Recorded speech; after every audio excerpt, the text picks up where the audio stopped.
Hello everyone, Happy New Year and welcome to episode 23 of EV Brief, your weekly podcast for electric vehicle and sustainable transport news from Australia and around the world. I'm your host Jonathan McFeet, and on today's show we'll talk Tesla, and the company's Chinese factory has delivered its first cars to customers 11 months after construction on the facility started. Tesla also announced record deliveries for Q4 and the full year of 2019, and also switched on their Trans-Canada Supercharger network just before Christmas. Also on today's show, Chinese automaker NIO has unveiled their third electric vehicle, the EC6 crossover, and the company also beat profit and earnings expectations in Q3 2019, leading to a surge in their share price. In news from the Volkswagen Group, VW's ID.3 has massive software issues ahead of its 2020 market introduction, and Audi has outlined a €12 billion EV R&D budget for 2020 to 2024. BMW has also announced additional funding for its Dingolfing-based EV plant, with €400 million to be invested, and the company has released further information on its future EV plans, including the iX3 SUV. Rivian secured $1.5 billion US in funding on Christmas Eve, their third capital raise of 2019, as they look to begin production in 2020-2021. In battery tech, we'll look at lithium recycling, as well as a story on the climate impacts of battery production and whether EV batteries are in fact getting cleaner. And finally, on renewables, Spanish company Iberdrola has announced plans to spend $500 million Australian dollars on renewables in the Australian state of South Australia, with plans for a 210 megawatt wind farm. All this and more coming up on episode 23 of EV Brief. Let's get into the show.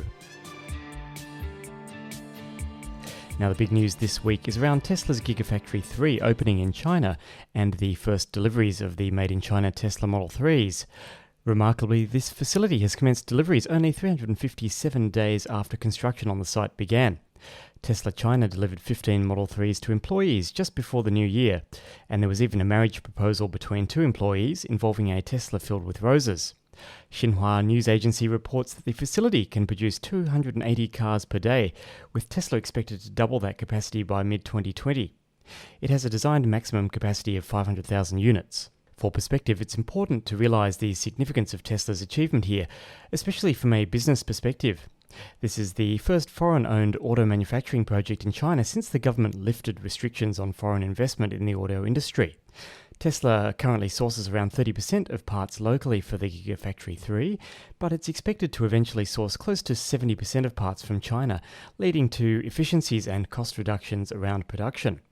According to Tesla, Model 3s rolling off this new generation production line will be around 50% cheaper per unit of capacity than the US Gigafactories. Although there is some skepticism that Tesla can truly be profitable in China in the face of a softening economy and slow domestic EV market, Tesla has already announced a price cut to the Model 3 from 355,800 yuan to 299,050 yuan, or around $43,000 US. This prices the Model 3 below the Mercedes C-Class and BMW 3 Series competitors in China. 2019 final figures are out, and Tesla surpassed Porsche and Jaguar in annual production figures for the first time, pumping out approximately 367,500 units. Tesla delivered a record 112,000 vehicles globally in Q4 2019, beating Wall Street estimates and also smashing the Model 3 quarterly record, with 92,550 Model 3s delivered, 16% up from 79,600 vehicles delivered in Q3 2019. Tesla's share price pushed up a further 3% at the close of Friday's market to a record $443.01 US dollars per share, and a market capitalization of around $74 billion US dollars. It seems like the growth of the business and good cash position is really driving the share price at the moment. Many are expecting Tesla to post a similar profit to that of Q3 2019. I believe the difficult times are behind the company now, with record high deliveries and good profits. Tesla has now demonstrated that it can generate cash flow while scaling production and reducing debt exposure. 2019 saw a year of efficiency gains in terms of production, with improved capital expenditure per unit of production numbers and an increase in gross margin through software advances such as an increase in full self-driving costs, paid premium connectivity, and the recent in-app paid performance boost that was made available.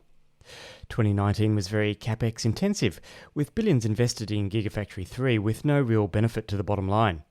With the Chinese factory picking up steam from this month, Q1 2020 should be strong for Tesla, and this new factory will begin to pay dividends. We then have the Model Y launch sometime this year, and construction of the Gigafactory 4 in Germany to look forward to. On this basis, some analysts are projecting 2020 numbers of close to 600,000 vehicles. A big challenge, but certainly possible with 3 production facilities, Model Y deliveries, and the size of the Chinese market. Sales from BMW, Mercedes, and Audi in China total close to 2 million vehicles annually, and if Tesla can take some of that market share, the company's growth will be unprecedented. Staying with Tesla now, and the new Trans-Canada Supercharger network went online just before Christmas, in time for the holiday season, expanding the total worldwide supercharger network to over 15,000 chargers at 1,716 locations. The majority of Tesla's new infrastructure features the V3 250 kilowatt chargers in groups of 6 to 8, strategically located along the Trans-Canada Highway, allowing Tesla owners to travel between Vancouver and Halifax, Nova Scotia with zero range anxiety. Chinese automaker NIO has unveiled its third product offering, the EC6 crossover. The EC6 appears to have similar proportions to Tesla's Model Y, and in my view looks like a mashup of the Lamborghini Urus and BMW X4. That's not to say that it isn't a good-looking car though, rather there are some familiar styling elements. There are 2 motor choices, a 160 kilowatt permanent magnet motor option in the EC6 Sports, and a 160 kilowatt front motor paired with a 240 kilowatt rear motor in the EC6 Performance. NIO hasn't released information on the battery pack capacity or chemistry yet, but has stated that from Q4 2020, a 100 kilowatt hour battery will be available in this and its other models.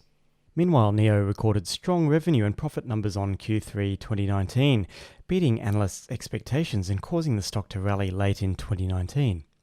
After a 66% surge to $440 a share, they've slid 6% today to $372 per share.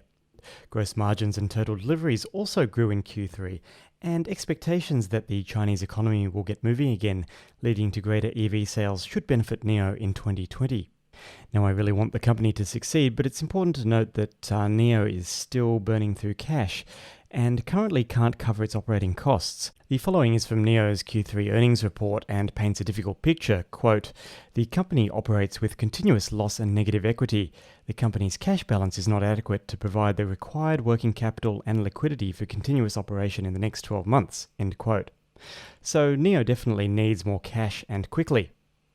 Hopefully the improved share price, improving efficiencies and a revised ES8, the new EC6 and improved battery packs can strengthen the company's financial position. As we go to air, word just in that NIO has raised $200 million US through NIO Capital, the investment arm of the company. German business publication Manager magazine brings us a story that Volkswagen's new ID.3 has, quote, "massive software issues." According to the story, the first 15 to 20,000 ID.3s destined for Europe will be built with incomplete software, whilst a fix is in the works. And the fix is cumbersome. Apparently, service technicians will need to manually upload new software to the cars over the next few months, prior to customer deliveries. While it sounds like Volkswagen hopes to get on top of the issue prior to the customer deliveries, it's not yet clear whether their planned market launch of the ID.3 will be delayed by this or other issues. Many automakers, including Audi, Mercedes-Benz and BMW and Porsche, have faced delays in getting new EV products to market on time and on budget. Staying with the VW group, Audi has announced €12 billion for e-mobility research between 2020 and 2024, representing around 1/3 of their R&D budget. Audi plans to have 30 electrified vehicles in its lineup by 2025, including 10 hybrids and 20 battery electric vehicles. Alongside the R&D funding, this money will obviously need to be spent on manufacturing plants, equipment and staffing. Meanwhile, BMW has announced around €400 million for its Dingolfing plant in Germany to prepare for its iNext SUV and its very slow rollout of battery electric vehicles. Little information is available on the vehicle at this stage, but it is expected to come to market in 2021. BMW has also released more information on its made-in-China iX3, the anticipated Tesla Model Y competitor. With a 74 kilowatt-hour battery pack, BMW claims its 5th-generation battery technology is very efficient, weighing less and taking up less space, with the pouch batteries arranged in an overlapping prismatic format. BMW also claims energy density is up 20% on previous electric drivetrains, and that the battery chemistry uses less cobalt. On the WLTP test cycle, BMW states a 440km or 270-mile range, so for real-world driving expect around 10% less. Expect power of 210 kilowatts or 286 horsepower when the iX3 launches sometime this year. Electric truck startup Rivian raised an additional $1.3 billion over the Christmas period to top off the $1.5 billion raised throughout 2019. Rivian is seen by many as one of the few EV startups that will have a shot at challenging Tesla's dominance. And the company plans to introduce 3 trucks, starting around $70,000 from next year, alongside developing an electric delivery truck platform for Amazon and an electric pickup drivetrain for Ford. It's worth noting that over Tesla's 15 years, the company has received over $20 billion of funding to produce 4 models and develop their battery technology, and has weathered many quarters of losses, so Rivian certainly has a difficult task ahead if it wants to emulate Tesla's current success. Perhaps technological advances and current attitudes to EVs put Rivian in a much better position when compared to Tesla in its early stages as a company. Over to Europe, and the Swedish Energy Agency and Swedish Environmental Research Institute have released modelling around the carbon footprint of battery production, demonstrating that NMC or nickel manganese cobalt batteries are less CO2 intensive than when measured in 2017. Now, the research shows that the manufacturing of EV batteries generates 61 to 106 kilos of CO2 per kilowatt hour of battery capacity, down from 150 to 200 kilos in 2017.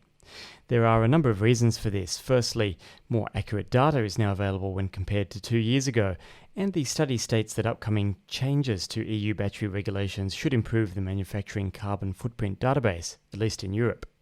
Secondly, EV battery production is getting more efficient, even on a monthly basis through the scaling up of technologies resulting in less CO2 per battery cell produced globally. Also of note, key battery manufacturing regions in China, the US and Europe are relying on grids that are rapidly decarbonising, with a mixture of wind, solar and hydro technology. You can find the link to the report in the show notes. Sticking with batteries, and Phys.org brings a story that researchers at the University of Illinois have developed a solid polymer electrolyte that can self-heal after damage and is recyclable. Though it's not common, lithium-ion batteries are known to be unstable and can develop electrical shorts that ignite liquid electrolytes in the cells, a result of hotspots from tiny solid lithium branches developing in batteries after multiple cycles of charging and discharging. The publication in the Journal of American Chemical Society states that the researchers have created a new network polymer which gets stiffer upon heating, minimizing the branching problem and allowing the swapping of polymer strands through a cross-point structure, a key differentiator to linear strand polymers. These new network polymers will be better for the environment too. The batteries can actually easily be broken down in water rather than corrosive chemicals, and they can also be re-solidified into a network structure after receiving damage, unlike current batteries. It's not clear whether researchers have been approached by or are working with any automakers at present, but I expect 2020 to be an interesting year in battery tech, as battery polymer research advances and we hopefully see the fruits of Tesla's acquisition of Maxwell Technologies' dry electrode batteries. You can find the link to the journal article in the show notes. The state of South Australia continues to lead Australia in renewables investment, with Spanish energy giant Iberdrola announcing a planned $500 million Australian dollars for a wind farm to be part of the Port Augusta renewable energy plant, which was developed by DP Energy. Located approximately 300 kilometres northwest of the capital city Adelaide, DP Energy will assist in the construction of the plant, which will ultimately be owned and operated by Iberdrola. The plant will consist of 210 megawatts of wind power designed to peak with grid demand from 6 to 7 p.m. daily, and an unspecified amount of PV solar will also be built on-site for daytime use. Catherine Way, the head of DP Energy Australia, says energy from the project will be fed into the South Australian grid, but direct-to-business sales of green power are also possible, with many companies now looking for cheaper energy and also looking to decarbonise their operations. Iberdrola's country manager for Australia, Fernando Santamaria, said the combination of these technologies is a trend we are seeing globally. The wind profile matches very well with the South Australian demand, and the solar provides the perfect complement, end quote. Construction will begin this year, and the plant is scheduled to be completed by the second half of 2021. Finally, on EV Brief, we have a couple of winners of our Tesla Model 3 Abstract Ocean Accessories giveaway to announce. I asked the question, what feature would you next like to see on future versions of Tesla's Model 3? Twitter user @AlexFerrara answered, better charge scheduling, especially around knowing about off-peak tariffs and when solar is exporting. Possible now, but very hacky. @EVHQ2 answered, the feature I would like to see is Chinese Teslas here in Australia, which could drop the price and allow more people into the cars. Both are great ideas and both are quite pertinent given the increase in Model 3 sales in Australia. With more people charging their cars at home, owners will soon be demanding greater adjustment and flexibility around how and when they charge.